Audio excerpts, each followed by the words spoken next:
आज देखंतु धान मंडी को नहीं केतेटा नुआ अपडेट आसी जहाँकि आपण समस्त को जानिबा निहाती जरूरी। आपण माने जदि जणे चाषी अटंती एवं मंडी रे जदि धान विक्रय करूचंती ताहले आपणको एई अपडेट निहाती जानिबा पई पड़िबो।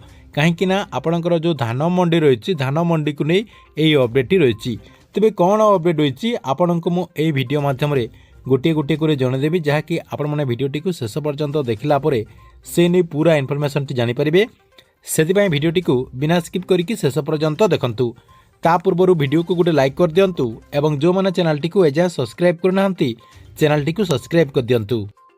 प्रथम देखंतु कोन अपडेट होईची। प्रथम अपडेट रहिची धान मंडीर जो एफएक्यू मानर धान को नहीं देखंतु सरकार तरफ निष्पत्ति निया जायछि जे एफएक्यू मानर धानटी विक्रय करि पारिबे। चाषी भाई माने जहाँकि मंडी माध्यम जो धान विक्रय करचंती एफएक्यू मानर धानटी जहाँकि विक्रय करें।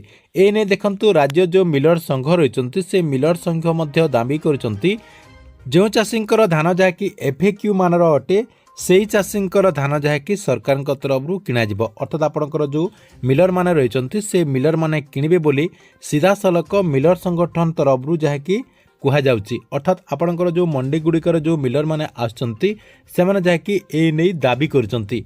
सेतिपाई एई वर्ष आपणकर जेते चाषींकर टोकन टी रही एबे आपणकर धानटी जदि उठी नाहंती ताहले आपणकर धान आपणकर एफएक्यू मान हेइथिले जहाँकि मिलर माने किणिबे। आपणकर धानटी एफएक्यू मानर हेइ नथिले मिलर माने जहाँकि किणिबे नाही बोली सूचना रही। 2 नंबर अपडेट टी कोन रही देखंतु राज्य रे सुरुखुरी रे चलीची खरीफ धान किणा।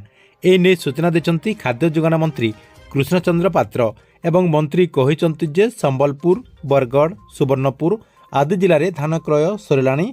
दिने 2 दिन भितर धान किणा जहाँकि संपूर्ण सरीजिवो।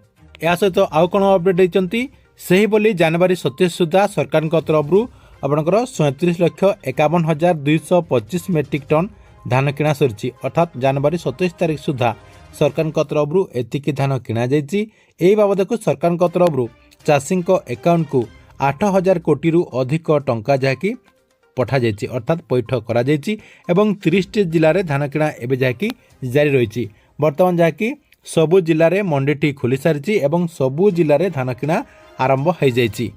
यह सहित आउ सब कौन अपडेट होइछि देखंतु पूर्व सरकार जहाँकि क्विंटाल पिछा 100 टंका देबी बोली जहाँकि कहिथिले किंतु सरकार तरफ से समय रे देले नाही। किंतु आमरी सरकार आसिला पड़े 1.5 वर्ष भितर जहाँकि सरकार तरफ 3100 टंकार धान किणा जाउछि एवं सरकार जहाँकि चाषी सहित रही बोली माननीय मंत्री कृष्णचंद्र पात्र जहाँकि सूचना देइचंती।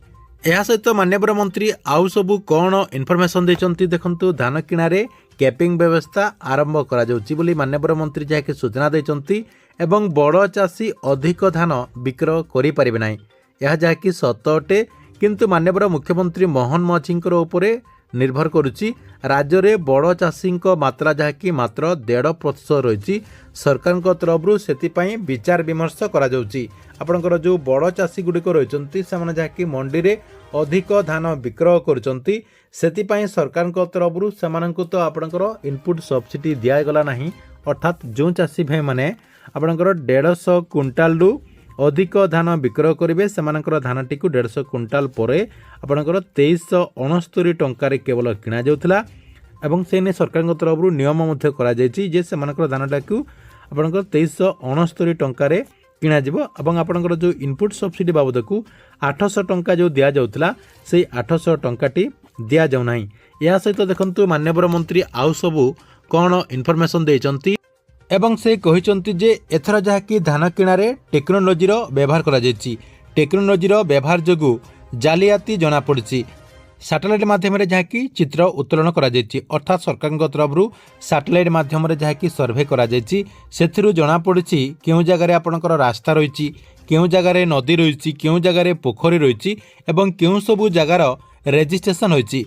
जमी रे आपणकर चाष न करी धान विक्रय करबा पई पंजीकरण थिबा आपणकर जो पंजीकरण करचंती चाषी को फ्रॉड चाषी बोलिकी धरा जायछि एवं सेमानंकु सरकार तरफ नोटिस मध्य करा जायछि। आगो को आउ जेमिति किछि जालियाती न होए सेतिपाई सरकार तरफ सतर्कता अवलंबन करुचंती बोली माननीय मंत्री कृष्णचंद्र पात्र जहाँकि सूचना देचंती।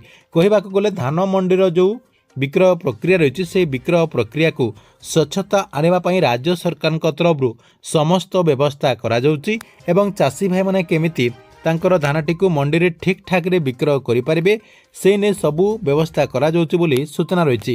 ଠିକ୍ ଅଛି, ଏଥିଲା ଆପଣମାନଙ୍କ ପାଇଁ ଧାନ ମଣ୍ଡିକୁ ନେଇ ବହୁତ ବଡ଼ ଗୋଟେ ଅପଡେଟ୍। ଆପଣମାନଙ୍କୁ ଭିଡ଼ିଓଟି କେମିତି ଲାଗିଲା କମେଣ୍ଟ ବକ୍ସରେ ନିଶ୍ଚୟ ଗୋଟେ କମେଣ୍ଟ କରନ୍ତୁ ଏବଂ ପ୍ରତ୍ୟେକ ଦିନ ଗଭର୍ଣ୍ଣମେଣ୍ଟର ନୂଆ ନୂଆ ଯୋଜନାଗୁଡ଼ିକର ଇନଫର୍ମେସନ୍ ଗୁଡ଼ିକ ଜାଣିବା ପାଇଁ ଚାହୁଁଥିଲେ ଆମର ଏଇ ଯେଉଁ ଚ୍ୟାନେଲ୍ ରହିଛି ଏହି ଚ୍ୟାନେଲ୍ଟିକୁ ସବସ୍କ୍ରାଇବ୍ କରିକି ରେଗୁଲାରଲି ଦେଖୁଥାନ୍ତୁ।